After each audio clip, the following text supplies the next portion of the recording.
ఓం శ్రీ మహాగణాధిపతి నమః. ఓం మహాసరస్వతి నమః. Welcome to Lavanya's life style. Friends, ఎప్పట్లాగే ఈరోజు కూడా ఒక మంచి డివోషనల్ వీడియోతో మీ ముందుకు వచ్చేసానండి. ఇంకా ఈరోజు ఈ వీడియో స్టార్ట్ చేసే ముందు మీరు లావణ్యాస్ లైఫ్ స్టైల్ ఛానల్ని ఇప్పుడే విజిట్ చేస్తున్నారా?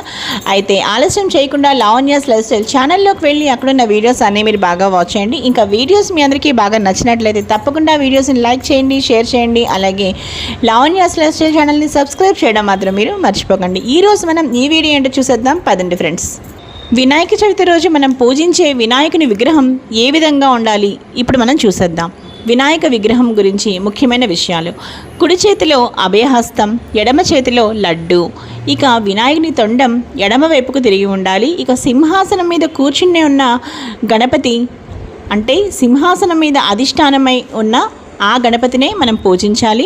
అలాగే ఎరుపు, పసుపు రంగులు అలాగే బంగారు రంగుతో కలిసి ఉన్న వినాయకుని విగ్రహం ముఖ్యమైన విషయం. ఇక మూషిక వాహనుడిగా తప్పనిసరిగా ఉండాలి. యజ్ఞోపవీతం ఎడమ వైపు నుండి కుడివైపుకు రావాలి.